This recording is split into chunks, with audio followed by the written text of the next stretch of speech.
The morning of January 2nd, 1945, near the Belgian village of Bastogne, snow crunched under tracked wheels as Sergeant James Hawkins stood in the ring mount of his M16 Halftrack, scanning the tree line through frozen breath. Behind him, 4 Browning M2 machine guns pointed skyward, their 50-caliber barrels cold as iron in the sub-zero air. The battle-scarred vehicle had carried him through 3 months of combat since Normandy, its thin armour pocked with dents and near misses. American GIs had nicknamed it the Purple Heart Box. German intelligence officers called it something else entirely, Kartenpanzer, cardboard tank. Hawkins didn't care what anyone called it. Yesterday, during the desperate fighting around Bastogne's perimeter, he'd watched a German Tiger tank lumber past at 200 metres, its 88mm gun capable of turning his half-track into scrap metal with a single shell. The Tiger's frontal armour was 4.5 inches thick. His vehicle's armour? 1/4-inch steel on the sides, 6mm, barely enough to stop rifle rounds. The German tank commander hadn't even bothered to engage. Why waste ammunition on cardboard?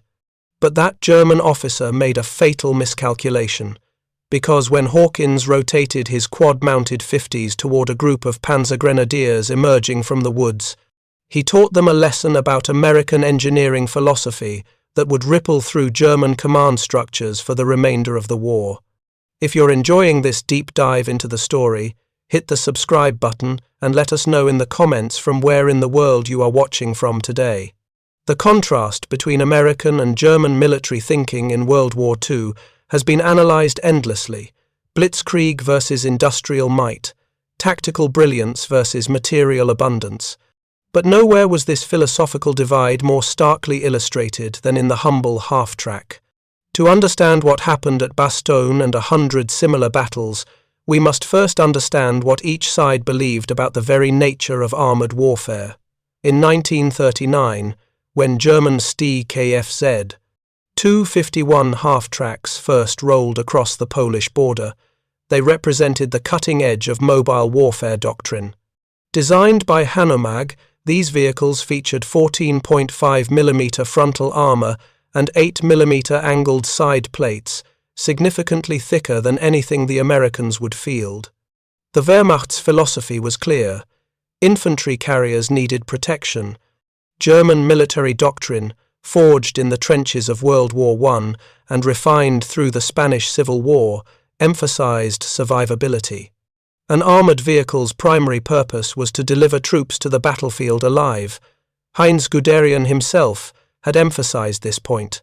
After witnessing tanks operating alone in Spain get picked apart by determined infantry, he insisted that mechanized infantry must accompany panzers into urban and forested terrain.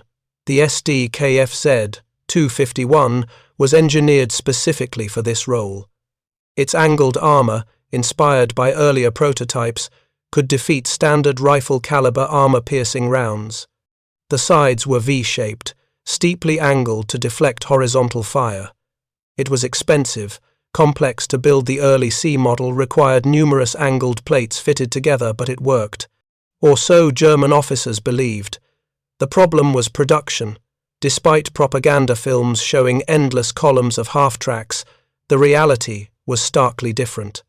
By September 1939, only the 1st Panzer Division was partially equipped. By May 1940, perhaps 5 Panzer Divisions had them. Throughout the war, only 15,252 SD-KFZ 251s were built by 7 manufacturers. They were allocated only to elite Panzer Grenadier units attached to the best-equipped divisions. The bulk of German infantry still rode in trucks or marched on foot. American engineers took a completely different approach. When the M3 Halftrack entered production in 1941, it embodied a radically different philosophy: good enough, cheap enough, and enough of them. The design borrowed heavily from commercial truck components. The White Motor Company, Diamond T, and Autocar manufactured them in quantities the Germans could never match. About 15,000 standard M3s rolled off production lines, with more than 38,000 variants produced. The armour was deliberately thin, 6 to 12 millimeters, half an inch or less. Omar Bradley himself called it inadequate against machine gun fire. American troops initially hated them, dubbing them Purple Heart boxes, because riding in one seemed like a guaranteed ticket to the hospital or worse. The vehicles lacked overhead protection entirely. Artillery airbursts, the primary killer on European battlefields, could shred anyone inside. Even small arms fire could penetrate at close range. But the M3 had advantages the German vehicle lacked. Its white 160AX engine produced 148 horsepower, significantly more power-to-weight ratio than the SD KFZ 251's Maybach engine. The M3 could reach 45 miles per hour on roads. Its powered front axle gave it superior cross-country mobility despite shorter tracks, and most importantly, it cost far less to produce. When comparing the two half-tracks, both were similar in size, speed, and weight, but the M3 had over 20% more internal capacity. German generals noticed the armor disparity immediately. Intelligence reports from North Africa in 1942 noted the Americans' cardboard panzers with something approaching contempt. How could a nation with such industrial might produce vehicles so poorly protected? It seemed to confirm German assumptions about American military incompetence, all resources, no tactical sophistication. Wehrmacht doctrine held that armor thickness determined survivability. Therefore, American half-tracks were death traps. Simple mathematics. What those intelligence reports missed was the other half of the equation. Because while German engineers were calculating armor angles and penetration values, American engineers were calculating something else entirely: rate of fire. The M3 half-track chassis became a platform for experimentation. The American military didn't just want infantry carriers. They wanted mobile artillery, mobile anti-aircraft guns, mobile mortar carriers, mobile command posts. The open-top design Germans criticized as a fatal flaw, Americans saw it as versatility. No complex modifications needed to mount different weapon systems, just bolt it in. In 1942, after initial tests with the M13 variant carrying twin 50-caliber machine guns, Maxon Corporation developed the M45 quad-mount 4M2 Browning heavy machine guns arranged in pairs on either side of an armored gunner's compartment with electrical laying. The system could traverse a full 360 degrees with elevation from -10 to +90 degrees. Each gun fed from 200-round ammunition drums. Combined theoretical rate of fire, 2,000 rounds per minute. In November 1942, this quad mount was mated to an M3 half-track chassis, designated T58, then accepted for production as the M16 multiple gun motor carriage. Production began in May 1943. By March 1944, the White Motor Corporation had built 2,877 units. Another 568 M13s were upgraded to M16 standard. 109 T10 half-tracks had their 20mm guns removed and replaced with the M16 mount. The vehicle's intended purpose was air defense. As American armor advanced across France and into Germany, mobile anti-aircraft protection would keep pace, providing continuous defense against Luftwaffe fighters and fighter bombers. Each armored division received 8 M16s. Separate anti-aircraft artillery battalions received up to 32. The weapon was designed to throw walls of 50-caliber rounds at ME 109 seconds and FW 190 seconds, attempting strafing runs. But by June 6, 1944, when M16s landed in Normandy, Allied air superiority was already firmly established. The Luftwaffe made sporadic appearances, Operation Bodenplatte on New Year's Day 1945 being the exception, but sustained air attacks were rare. The fearsome Quad 50s, designed for shooting down aircraft, found themselves with few aerial targets. What they found instead was German infantry.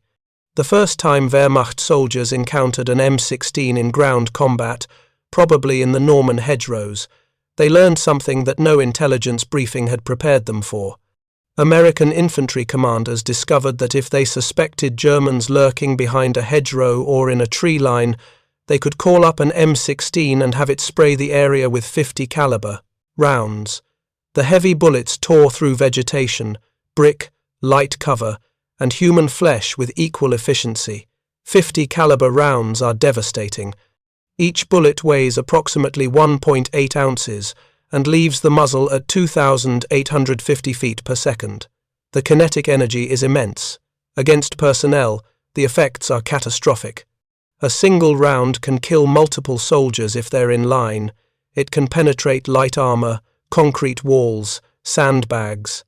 And the M16 fired them in streams, 4 guns at once, in controlled bursts coordinated by an electric firing system. German soldiers began calling it the Fleischwolf, the meat grinder, or Krautmeher, Krautmauer. These weren't propaganda terms. These were the names German troops used among themselves, names that reflected visceral terror. Because when that quad mount opened up, anything caught in its cone of fire simply ceased to exist in recognizable form. Think about what this meant tactically. A German infantry squad dug into positions the kind of defensive setup that would require extended firefights, grenades, maybe mortar support to dislodge, could be suppressed or eliminated in seconds. Buildings that would normally require room-to-room clearing could be pre-shredded. Tree lines could be mowed flat. The M16 didn't replace other weapons. It complemented them, providing suppressive fire that was simply overwhelming. And here was the ultimate irony. The thin armor that German officers mocked as inadequate. It didn't matter. The M16 wasn't designed to slug it out with German tanks. It was designed to move fast, shoot fast, and avoid being hit. Against the targets, it actually engaged infantry, light vehicles, aircraft. Quarter-inch armor was sufficient. The vehicle's lethality didn't come from its protection. It came from the 4 barrels pointing outward. Wehrmacht tactical doctrine had no effective counter. German infantry machine guns, the MG-34 and later MG-42, were themselves fearsome weapons, capable of firing 900 to 1,200 rounds per minute.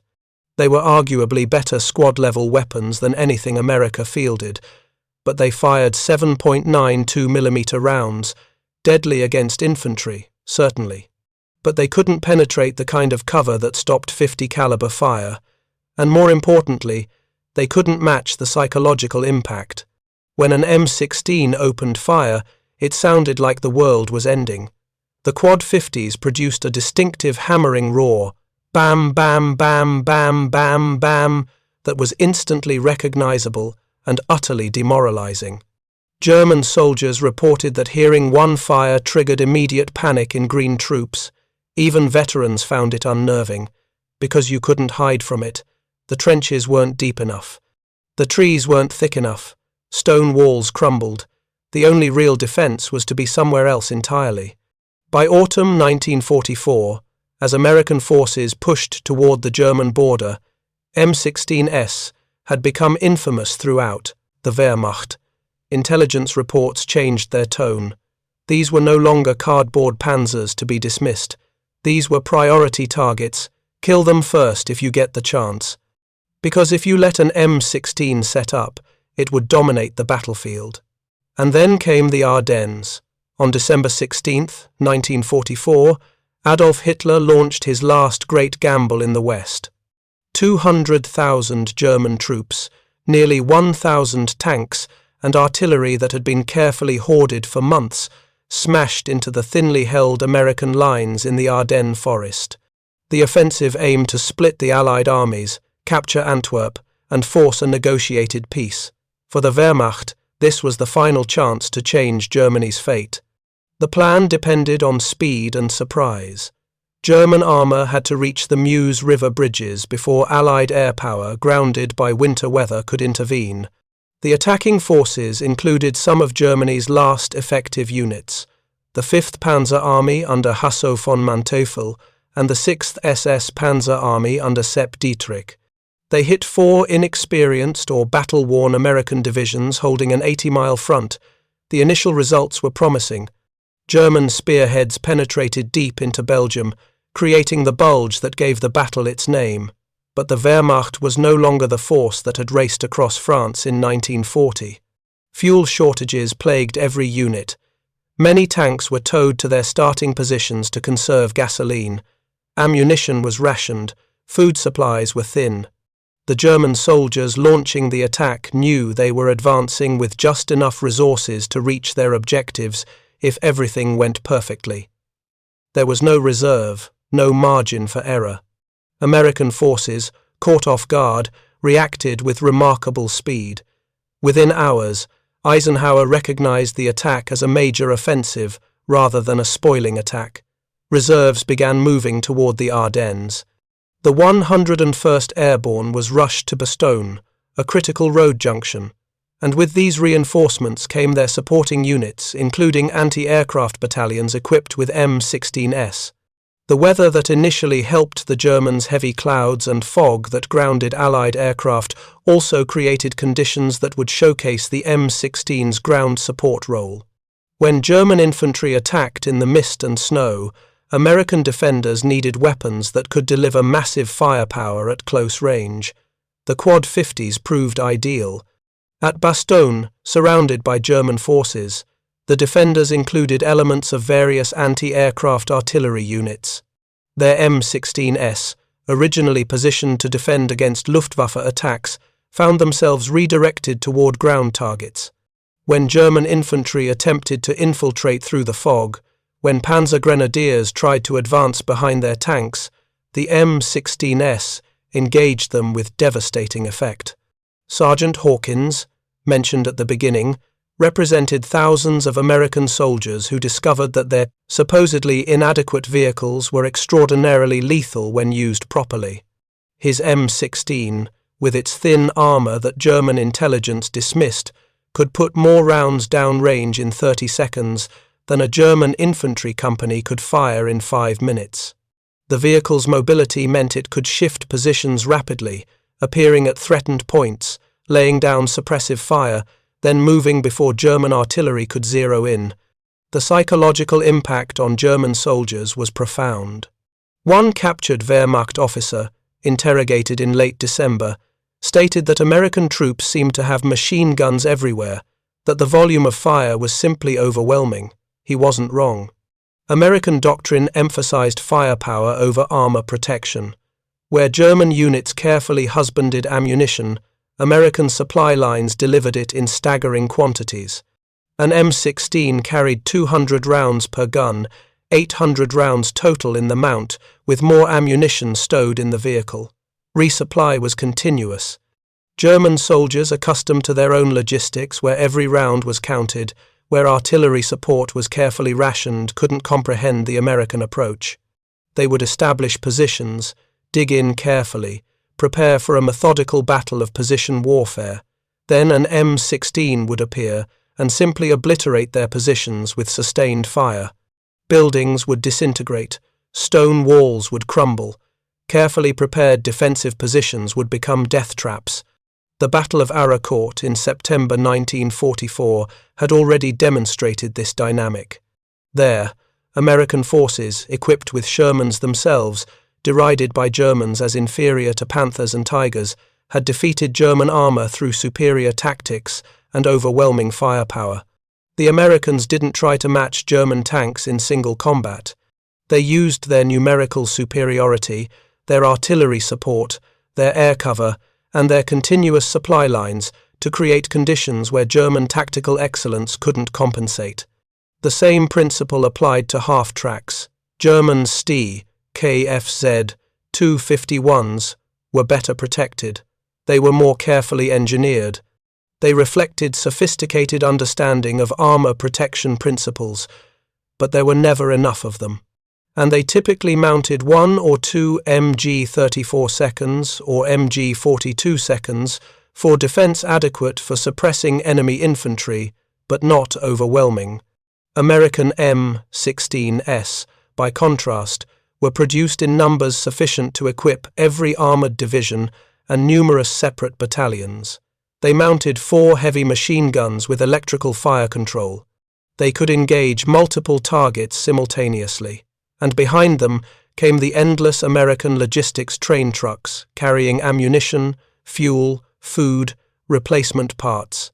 The thin armor didn't matter because American doctrine never intended these vehicles to absorb hits.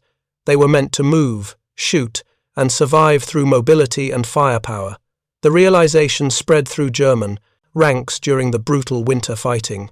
Captured documents and interrogation reports from early 1945 show a marked shift in German military assessment of American capabilities. The earlier contempt, the assumption that Americans were industrially rich but tactically poor, gave way to grudging respect and mounting frustration. One report noted that American forces seemed to avoid direct combat, instead relying on overwhelming firepower to weaken the enemy before engaging.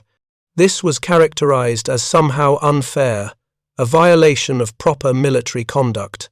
The report's author seemed genuinely affronted that Americans would use artillery, air power, and concentrated machine gun fire rather than engaging in direct infantry assault.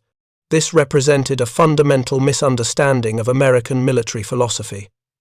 Americans didn't value battlefield casualties as proof of courage. They valued accomplishing objectives with minimal friendly losses. If that meant dropping 10,000 artillery rounds on a position before sending in infantry, that's what they did. If it meant having an M16 shred a tree line with 50 caliber fire rather than sending troops to clear it manually, that was the obvious choice. German doctrine valued aggressive offensive action and decisive engagement. American doctrine valued overwhelming force and industrial efficiency. The contrast became even starker as the Battle of the Bulge progressed. German forces, already low on supplies, found themselves in an artillery duel they couldn't win. American forward observers called in fire missions that German units simply couldn't match.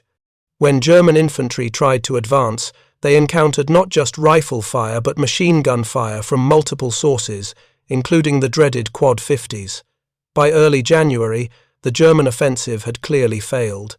The weather cleared, Allied aircraft returned, and the Wehrmacht found itself trapped in the bulge it had created, subject to constant air attack and artillery bombardment. The Americans, meanwhile, continued to receive supplies. Eisenhower later noted that the U.S. Army, despite the surprise and initial setbacks, never faced critical supply shortages during the battle. Ammunition flowed continuously, reinforcements arrived. The logistics system, stretched thin, held. If you find this story engaging, please take a moment to subscribe and enable notifications. It helps us continue producing in-depth content like this. When the bulge was finally eliminated in late January, the cost had been staggering on both sides. American casualties totaled 81,000, including 19,000 killed. British forces suffered 1,400 casualties, but German losses were catastrophic in a way that American losses were not. The Wehrmacht lost at least 100,000 men killed, wounded, or captured, losses Germany could not replace. Hundreds of tanks and assault guns were destroyed or abandoned. Artillery pieces were lost. And critically, fuel and ammunition reserves were exhausted. For the German military, these were irreplaceable losses. For the Americans, they were tragic but sustainable. American industrial production continued. More tanks, more vehicles, more ammunition arrived daily. The difference in approach, German emphasis on individual weapon quality versus American emphasis on system-wide firepower, had been tested in the crucible of winter combat. The American system had prevailed. The M16 Halftrack served throughout the remainder of the war. At Remagen in March 1945, when American forces unexpectedly captured the Ludendorff Bridge over the Rhine intact, Luftwaffe aircraft made desperate attempts to destroy it. The 482nd Anti-Aircraft Artillery Battalion, equipped with M15 and M16 MGMCs, defended the bridge and claimed 21 kills, including engagements against Arado R-234 jet bombers. The Quad 50s proved they could still perform their original anti-aircraft mission when needed, but by that point, the M16's primary role was ground support. In the final push into Germany, they accompanied armoured columns, providing suppressive fire during urban fighting, clearing buildings, supporting infantry assaults. German forces, by now thoroughly familiar with the vehicle's capabilities, targeted them whenever possible. But there were always more M16s, always more ammunition, always more American vehicles rolling forward. The final irony of the cardboard half-track story lies in what happened after the war. The Germans, so convinced of their armour superiority, saw their carefully engineered SDKFZ 251s largely scrapped or abandoned. Too complex, too expensive, designed for a type of warfare Germany could no longer sustain. The Americans, meanwhile, kept their thin-skinned half-tracks in service for years. M16s fought in Korea from 1950 to 1953, where they again proved effective against infantry. The meat chopper nickname persisted. South Korean forces received 50 vehicles. When jet aircraft made the anti-aircraft role obsolete, the M16 was relegated primarily to ground support, which was where it had been most effective anyway. The M45 quad mount saw service in Vietnam, typically mounted on trucks, still providing devastating firepower against ground targets. The last M16s weren't retired from US Army service until 1958. The vehicle the Germans had mocked as cardboard served for 15 years after the war ended. It fought in 3 major conflicts. It killed tens of thousands of enemy soldiers, and it did so not despite its thin armour, but because American engineers had understood something German engineers had missed. On the modern battlefield, mobility and firepower matter more than armour protection for most vehicles most of the time.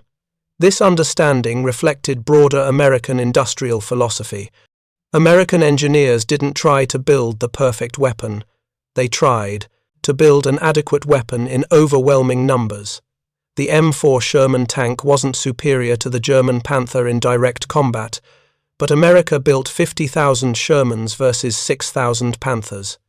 The advantage in numbers, combined with superior logistics, meant American armour doctrine succeeded despite inferior individual vehicles.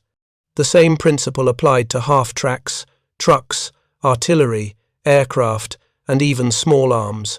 The M1 Garand rifle gave every American infantryman semi-automatic fire. German soldiers largely used bolt-action rifles. The difference in sustained fire rate was significant. Multiply that across hundreds of thousands of soldiers, and the cumulative effect was overwhelming. German generals, trained in a military tradition that valued tactical excellence and individual prowess, struggled to adapt to this reality. They kept seeking the decisive battle, the moment where superior German training and better German equipment would turn the tide. But the Americans weren't fighting that kind of war. They were fighting a war of industrial attrition, where every lost tank could be replaced tomorrow, where ammunition was measured in trainloads rather than truckloads, where air superiority meant German forces couldn't move in daylight. The cardboard half-track symbolized this divide perfectly. It looked inadequate. It seemed poorly protected.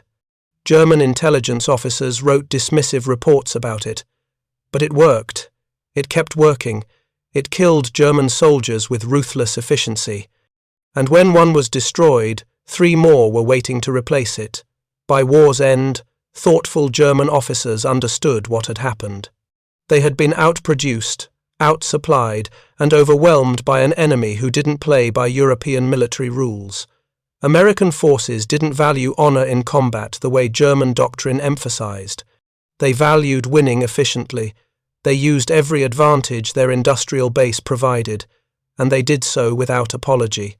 One captured German general, interviewed in 1945, admitted that Germany had fundamentally misunderstood American military capabilities.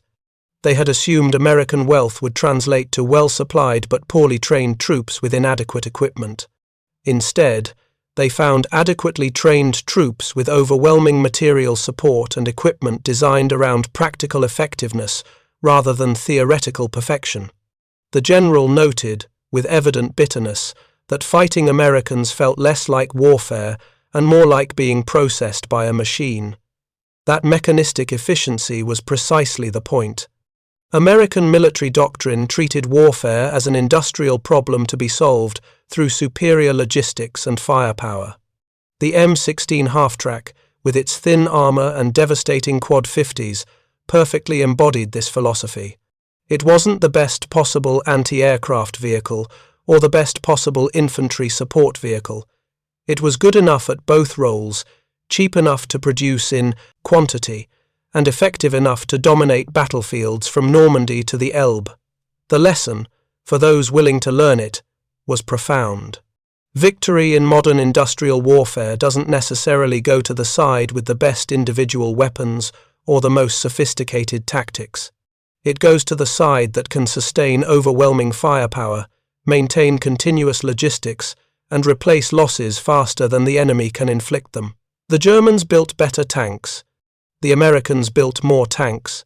The Germans had better machine guns. The Americans put 4 50 caliber machine guns on a half-track and called it adequate. And in the arithmetic of total war, adequate multiplied by abundant defeats excellent multiplied by scarce. The Wehrmacht had mocked the American cardboard panzers. But those cardboard boxes, armed with 4 machine guns each and backed by unlimited ammunition, ground German resistance to powder, not through superior armor, not through better protection. Through sheer, overwhelming, industrial-scale firepower, the meat chopper earned its name. And the lesson it taught that mobility and firepower can trump armor when backed by superior logistics would influence military thinking for decades to come. By April 1945, as American forces advanced into Germany's heartland, M16 half-tracks rolled down autobahns alongside Sherman tanks and endless columns of trucks. The thin armor that had seemed so inadequate to German eyes 3 years earlier no longer mattered. The Wehrmacht was beaten, the war was ending, and the cardboard half-track had survived to see victory, having proven that sometimes the best armor is simply having enough firepower that the enemy can't get close enough to test your defenses. Sergeant Hawkins, if he survived the war, and statistically most American soldiers did, would have returned home with memories of those quad 50s hammering away, of German infantry disintegrating under sustained fire, of a vehicle everyone said was too lightly armored, proving itself day after day. He would have known something the German generals learned too late, that in modern war, it's not about having the thickest armor or the most sophisticated design. It's about having enough of the right tool, in the right place, with enough ammunition to get the job done. And the M16, thin-skinned and unloved though it was, did the job. Thank you for watching. For more detailed historical breakdowns, check out the other videos on your screen now, and don't forget to subscribe.